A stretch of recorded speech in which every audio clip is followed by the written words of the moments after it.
Jesse, did you know I know you? Yeah, I know you. You know, we could have stayed outside. We could have stayed outside, Zeus. It's just football.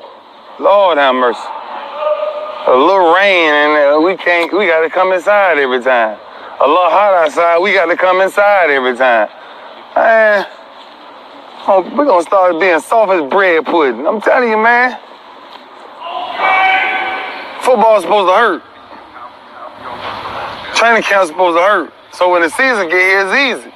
If we get used to this now, it's irrelevant. What up, y'all? I got this quick little video here. I want to go ahead and show you guys. It's pretty much who's our number one, and it's with these two. It's Mickey Spagnola and his partner on his radio show. They're arguing, and Mickey thinks it's Cole Beasley. The other guy thinks it's Alan Hearns. Me, I'm gonna go ahead and say it's gonna be, surprisingly, I think it's gonna be Noah Brown. T. Will, sorry you're not in the mix. It could even be, if Gathers makes the team, he could be one of our leading receiving guys, because he is he's a monster when it comes to receiving. But as far as it goes, I think top three is going to be Noah Brown, Beasley, and Hearns, and not exactly in that order, maybe, but I think that's going to be our top three. And if possible, I think Austin might squeeze in there, and Zeke. So I think that's our top five receiving guys, and the other guys are just going to kind of complement those guys. T. Will, he's a body catcher, so you know he's got the dropsies, and he's easily good for at least 2 pick sixes this season because of his body catching. And I'm excited to see Gallup. I hope he can make it up in there, but being as it's his first season, I don't think, I haven't really seen too many people come in and make a direct impact at receiver. Very few. Odell Beckham was one of the last ones. So, I don't know. Cedric Wilson, he's got a good chance. I mean, but they gotta get the system down. They gotta get Dak down. Hearns and Dak are actually hanging out a lot, like they're getting real close. So him, Dak, and Zeke are doing a lot together, which is good. That way they'll all be on the same page. But anyway, watch this video. Let me know what you guys think. Drop you guys' opinions in the comments. I want to know who you guys think is going to be number one. Not just me. I already got my opinion. I think it's going to be Noah Brown. That guy can do damage if we release him and let him do it.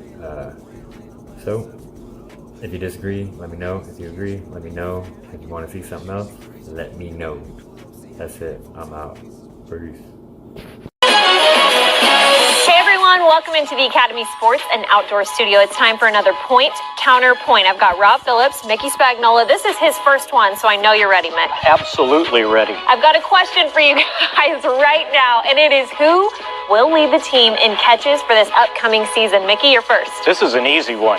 It's going to be Cole Beasley. And Rob, what you need to understand is Cole Beasley in a single season has caught more passes than anybody else on this team.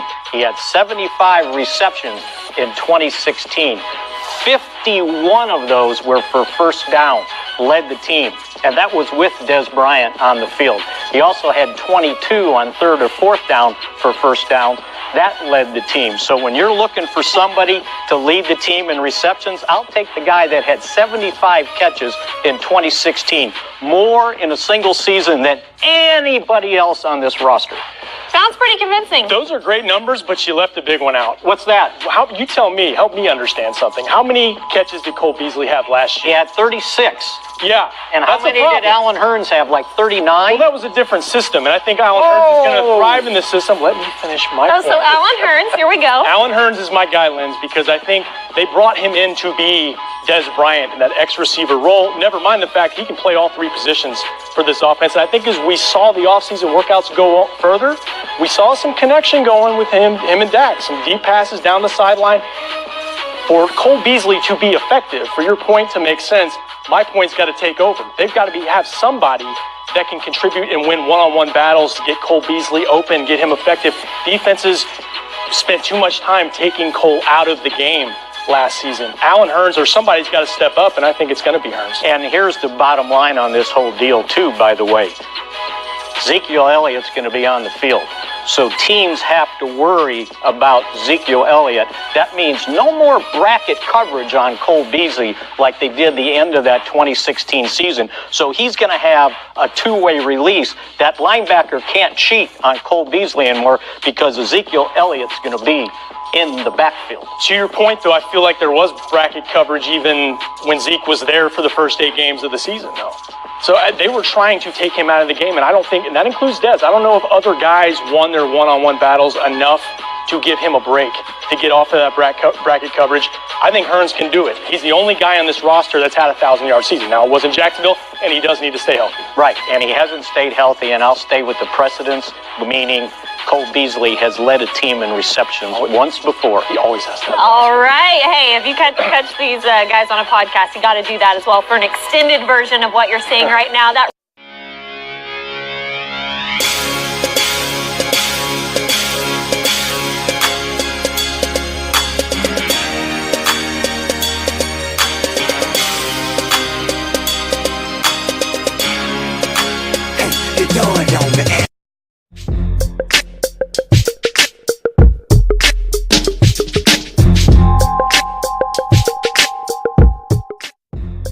Bitch, I see you. Did you know I know you? Yeah, I know you.